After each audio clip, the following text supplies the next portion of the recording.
Joe Schmidt with Collider.com. Hi, Joe. Hey, Joe. Hi, Ashly. Hi, Megan. It's nice to speak with you today. Mythic Quest is such a fun workplace comedy and just a great show in general. Season 1 really kind of sets up the characters and the dynamics. Season 2 really complicates that. Season 3 pushes them in comfortable and different directions. What was the direction for Season 4 that when you were crafting this, Megan? It was about getting everybody back together. They were very split up last year. They had sort of dueling studios, and we got a lot of fun out of that. But then we decided we really wanted everyone to come back together again and then deal with all the emotional fallout from having been separated we've moved a lot of people around in terms of what jobs they do. Like Rachel's gone from being a tester to being head of monetization. And we have Brad, who used to work on the management side, that's now working for a creative. So we really wanted to get them all back together and then see how all of these changes would affect their dynamics with one another. So it was more about uniting the studio and then making it like two games that were shoved together that don't want to occupy the same space. So that's kind of how we went into this season. And Ashly, you have so much experience working in the game industry since before this show began. Is there any shortage of topics to mine from when it comes to what you can bring into this space?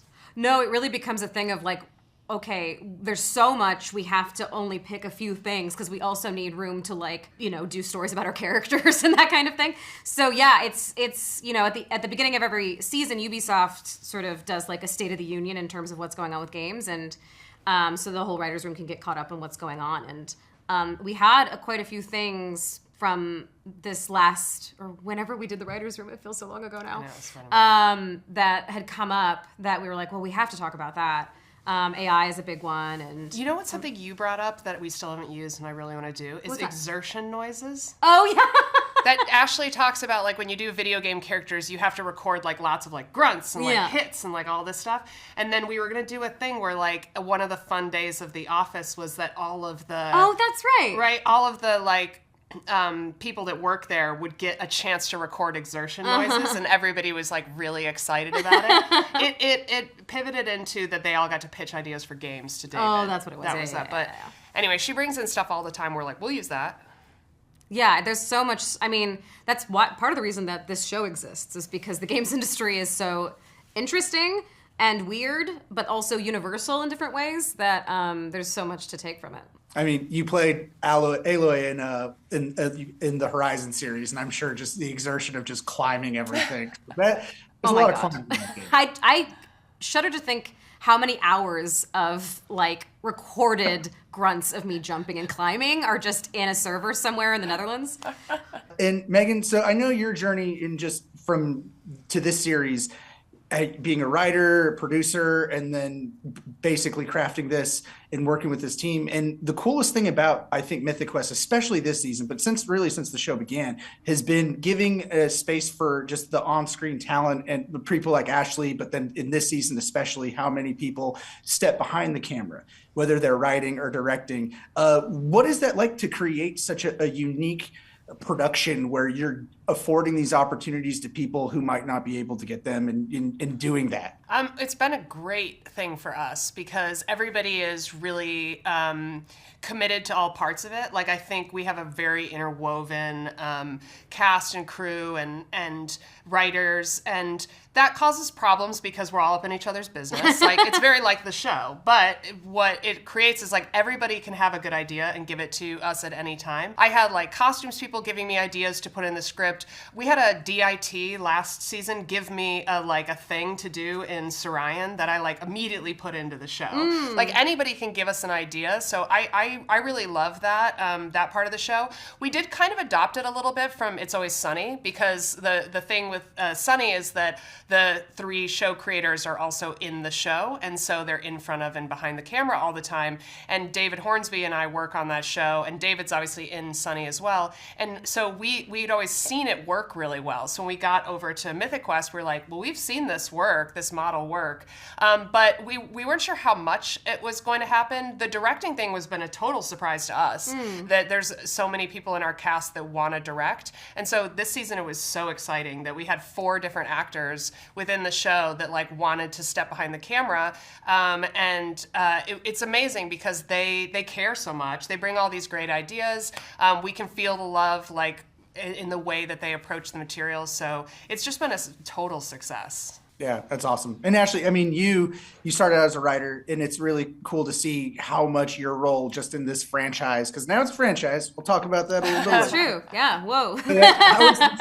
How has this transformed your career? Because you were already just a very skilled person, and now all of a sudden you're doing everything, it seems like. Yeah. Thank you. It's really wild. I moved to LA to be a voice actor. I was like, if I voice act, I'm good, baby. And I've just gotten, especially through Mythic Quest, so many opportunities to explore different things and to try out different skill sets. And it has enriched my creative life and just my life in general so much. Whenever you step into a new position, at least for me, there's some fear. There's a considerable amount of fear, but what's really nice about this season was like going into, I directed the 5th episode, which is probably my biggest thing that I've ever directed because there were a lot of extras and that kind of thing. And it was really nice to feel like, but this whole team has my back. Like Megan and David have my back. This crew is incredible. The cast is always prepared and on it and amazing. So it's just been like a really good experience in general. And yeah, I found it like so creatively enriching. We finally get a Charlie Day cameo in this season. Why was this one the right time to bring him in finally, do you think, Megan? We felt like Charlie was finally famous enough. So we decided that this was the year he's in those Hulu ads. So. I mean, come on. To be honest, the problem was we'd always wanted to involve Charlie, but we felt that if he walked into the Mythic Quest offices, it would suddenly be Sunny. Because there'd be David and Rob and Charlie all together, and you would look at it, and I think it would just like take a lot of viewers out. So we wanted to use him, but we knew probably the best place for him would be in our standalone episodes, where he's in the Mythic Quest world, but he's not interacting with Rob a lot. Mm-hmm. So we were just waiting for the right episode to kind of come along where there was a part that was just right for him. And thankfully that happened this year. We had like a really good episode and a really great part that we thought he would play expertly that was not the type, wasn't playing Charlie from Sunny. So it was like a bit of a stretch for him. And he came along and it was like so great, to have him on set. And it's just always so joyous. And it was really fun. Is there a chance we could get any other Sunny cameos in the future? Oh yeah, I'd love that. I mean, Danny. Let's get Danny in. Oh yeah, that'd be great. Danny and Caitlin are the only. Well, Glenn hasn't been in. Yeah, I mean, we would love any of them to like cross over. They're all so talented and wonderful, but it's just always making sure that we like preserve the kind of world of our own show and not crack it too much. So maybe Mythic Quest characters appearing on Sunny is the way to go. And so, I mean, you kind of touched on it a little bit before, but the standalone episodes always receive such praise for the uniqueness of them. And this season is no different. I was kind of blown away by what it was, but also so timely and relevant. Great job. No spoilers. But what do you feel like goes into that and what makes them special while also kind of retaining the identity of Mythic Quest? In the writers' room, we talk a lot about like the themes of the season. And so often the standalone episode is like the greatest expression of that particular theme. So Dark Quiet Death, in our first season, the whole theme of that season was this battle between Poppy and Ian and their egos clashing. And we basically wanted to show another couple that didn't make it through that. And sort of thematically say, like, here is a version of these people that don't win. And you want your characters to win. So what can we learn from this example that we can apply?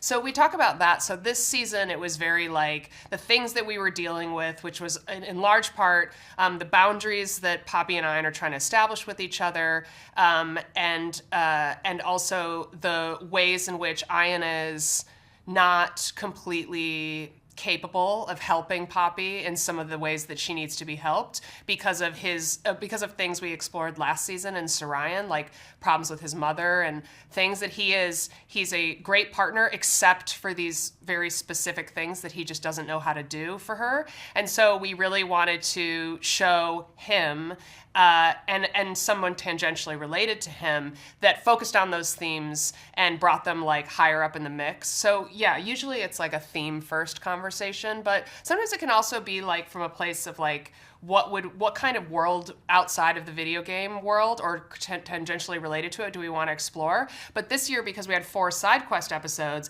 they got to do a lot of that, which is like, oh, we want to talk about this facet of the gaming industry or that. And like those episodes I feel like are so cool, and it's nice for you not to have to relate them thematically to some bigger story. Yeah, with the standalones, it always does feel like it needs to connect back to our characters in some way. Like, how is it supporting the story or stories of characters in Mythic Quest? And then side quest is a lot more broad. It can be a lot more about, like, like we have episodes. There's an episode about a woman who gets her dream job in the Mythic Quest touring orchestra and then discovers that it just becomes a job. And then what is that experience like? And then, we have an awesome episode that's about a Black-owned comic book store. And it's about, like, community. And, Megan and I were talking about it off camera, actually, that it, like, really investigates gatekeeping and sort of how you understand why that happens and how it happens. Mm-hmm. And so they can become a bit more, at least for side quest, it's a bit more, because we don't have a cast that goes through each episode. It's universal. It talks about certain things that, like, maybe just affect fandom or creativity in general. So yeah, we have different stories that we get to tell. And then the cool thing about the standalone is that they're doing those and also supporting the season as a whole. Now I gotta go, but I have one quick question because I've asked everyone else real quick. So there was a little known Always Sunny Abbott Elementary crossover. Yeah, nobody heard about that. No. Yeah. But what Abbott, would Mythic Quest want? What would Mythic Quest crossover if you could choose a show? I want to be like SVU or something. Like a crime procedural. It has been mentioned already. Has it really? But already, but it's good. Was it Naomi? No, but it's close. Okay. Gosh. That's a good question. I mean, I have to say Community just because I feel like I would love Danny meeting Brad to meet Abed. That's really good. It would be like really great. I'm not sure like what the thing would be, but it feels like there's similar DNA in those two shows. So, and then I could be all back with my Community friends again. Oh, that's nice. So yeah. I feel like my actual answer would be something weird like a Korean cooking show where they all become contestants on or like a Korean dating show or something. Have you seen Physical 100? Oh, it's so good. Oh. Let's do that. Yeah, let's just do that. We'd all get out immediately. Yeah. But